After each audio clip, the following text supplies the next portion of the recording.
Good day, everyone, and welcome to the show. Listen, I'm glad to have you guys here.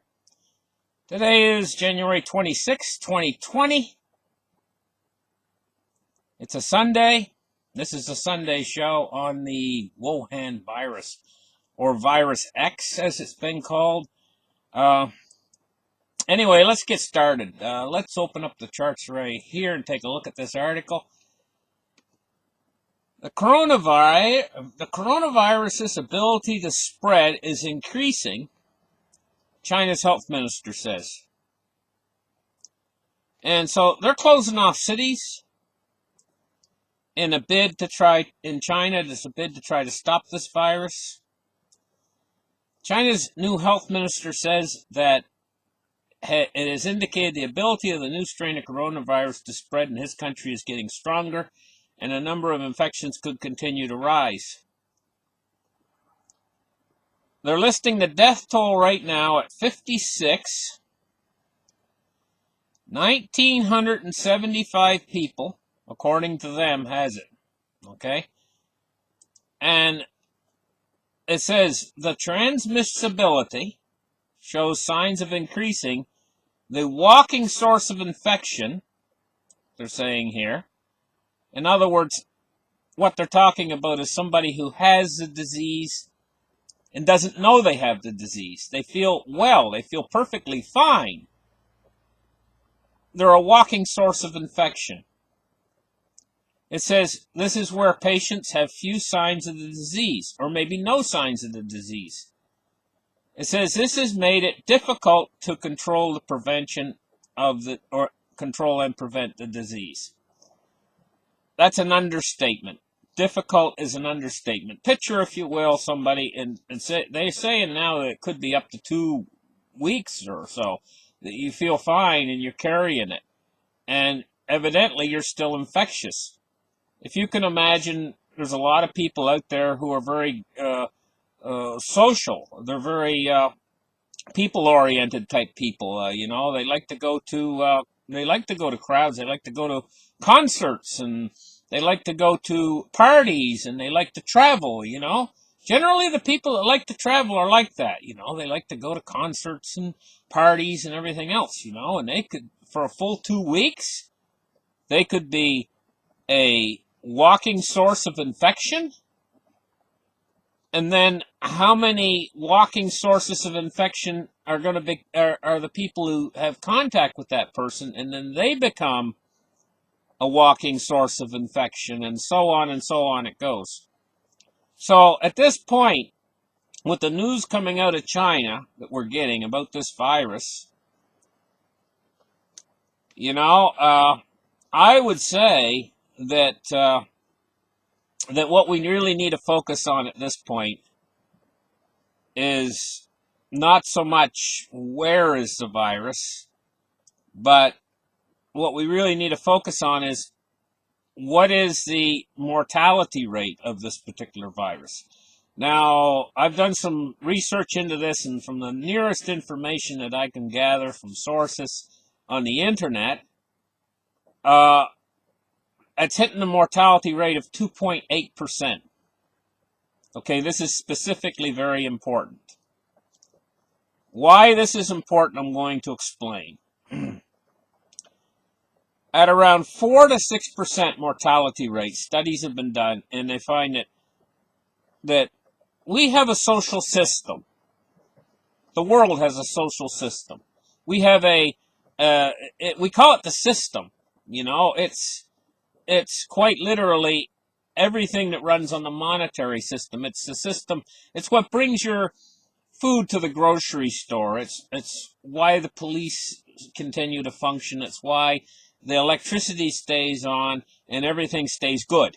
You know what I mean? In other words, we have a social order in the social system. It's structured. It's a structured system. Just like anything, if the system gets sick, how much can it take before the system actually breaks down and stops functioning? Just like a patient in a hospital, how much can a patient take? That's what happens with people who get sick. They can only takes so much before their body starts to not function. It's the same way with the social system. Well, studies have been done. If the mortality rate, and they've done studies on influenza, not so much on coronavirus, but on influenza, and I suppose the numbers would be about the same. If a mortality rate goes over 4%, then there's a danger of the social structure or the social order or the system actually breaking apart into chaos and disorder. 4 to 6%, if a virus has 4 to 6%, it's going to cause disruption to the system on a massive scale. In other words, your grocery store will be empty, no delivery. Your mail won't come. Your electricity could even possibly go off, or there could be brownouts. During the height of a virus, say a influenza, if it goes more than 4 to 6% mortality rate. Now this is running at 2.8%. So it's under the 4%, but not significantly under the 4%. And we can already see what it's doing to parts of China. How the streets are empty. How shops are closed. Now, what does this do? Extends to the economy. What does this actually do to economies? It basically shuts them down. Everybody shuts down. Everything closes, and so what we're going to see is, as this disease moves in deeper into China, we're going to see this effect happening to the cities that this disease spreads to. In other words, it's basically shutting down the city. It's already shut down several large cities on Earth. In this case, this is a very dangerous situation. It's escalating very quickly. Now, the closing down of these cities in China is going to have an effect of cutting the transmission of this virus to a certain degree. In other words, slowing it down. This is definitely going to slow it down. How much?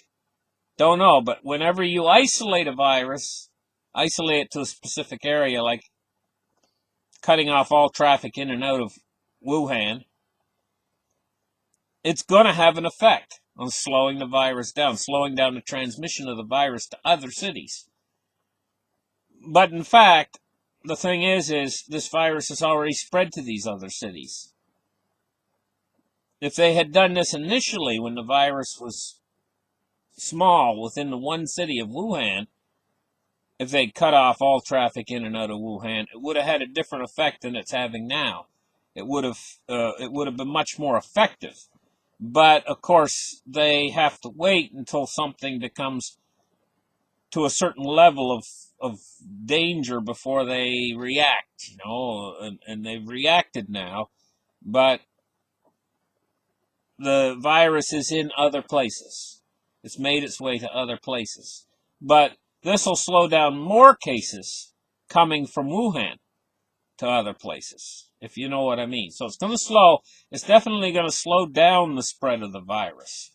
To what extent, I'm not sure. So this is the situation we got right now. We got 1,975 people with the virus. 56 have died. The latest information on the mortality rate of this virus is the information that I can get is 2.8%. Now they're talking about spreadability. As far as spreadability is concerned, anything under a 1 won't spread effectively on their scale of spreadability. Anything over a 1 will be able to spread if it's over a 1. I'm getting many different sources on this about the spreadability number on this particular virus, and I've got some are saying it's in the range of 2s, like 2.2 or 2.8. Others are saying it's 3.8. Some are saying as high as 5. I'm just not sure. I'm getting all these differing, so I'm not going to bother giving you guys a spreadability factor on this show because I'm not getting a clear, cohesive answer to that number, to that particular number on how spreadable it is. But I would assume that this virus is got a rather high number because it is spreading extremely fast. It seems like it's very, very catchy. And I haven't got any information yet whether or not it's airborne, but I would assume that it probably is. You know? So, anyway, this is a bad situation. It's spreading to the world fast. On a personal level, I've always encouraged my viewers on all my channels before this virus was ever here. I said what to do is clean out a closet in your house. Okay? Your closets are probably full of junk now anyway. You probably got a closet. You know the kind of closet you open the door and everything falls out? Hockey sticks and old basketballs and things you're never going to use. Clean it out. Clean out that closet. Down near the floor, put bottled water in there. Stack it up about a foot or 2 feet high, but stacks of bottled water in there, you know. Bottled water's cheap, doesn't cost much to get it. Stack your bottled water in there. On the next layer up, because bottled water's heavy, put that down near the floor. On the next layer up above the bottled water, put in maybe a medical kit, you know, emergency kit, Band-Aids and stuff like that, you know. Maybe put some tea candles in there, you know, for light. Store away a few cigarette lighters, you know, put them away someplace, you know, where they're safe. Maybe inside a metal box, someplace in your house where they're safe, a cash box, someplace or something like that. You know, someplace where the lighters won't do any, because lighters, you know, I mean, you know, you got to be careful where you store those. Stack away a handful, a good size handful of $5 bills for yourself because they're going to be the easiest to make change with. You know, you need toilet paper, you need instant coffee, you need canned food, you need probably a big box of rice. You know, would be nice to have. Maybe a bag of flour. You know. And if you really want to get into this stuff, you know, there's lots of places to do research on what you need to store away, in case so that you'll have something to eat, so that you'll have something to drink. You know what I mean? Because the world situation is getting dire at this point in time. You know, and a lot of people don't know anything. You know, there's an awful lot of people out there don't know anything about any of this. They don't even listen to the news. They're just out there going back and forth to work, and their life revolves around work. You know, the thing is if we do get some sort of a world global situation that comes, and it'll basically, the system could actually shut down to a point or slow down to a point enough where these people all of a sudden wake up because they go to work and the boss says, "Didn't you hear on the news today? We're closing the business today. You go home. Go home," he tells the guy. And the guy's like, his jaw drops open. The guy says, "Why?" "Well, you know, this sort of situation's happened in the world, and we're going to stay closed until," his boss tells him, "we're going to stay closed until further notice." And the guy says, "What sort of situation?" So the boss tells him what happened, because he wasn't watching the news. So now he's home. He's got lots of time on his hands, but what's he got? Has he got bottled water? Has he got any canned food? No, he hasn't got anything like that. So he goes over to his pantry and looks in. It's mostly all empty. Opens his fridge door. It's all empty. That's because he always gets his lunch down at the cafe. So he hops in his van. He drives down to the cafe to get lunch, and they're closed too. And now his belly's aching him. Don't be that guy. Don't be caught with nothing. Don't be that guy. You know? Be the guy who, when a situation like this hits, at least has a couple weeks worth of food and water for yourself. At least. You know? and so that you're not going to go hungry and not going to go dry. Anyway, listen. Thank you guys for listening. Like and subscribe. Give me a thumbs up, and we'll catch you guys in the very next show. Bye bye.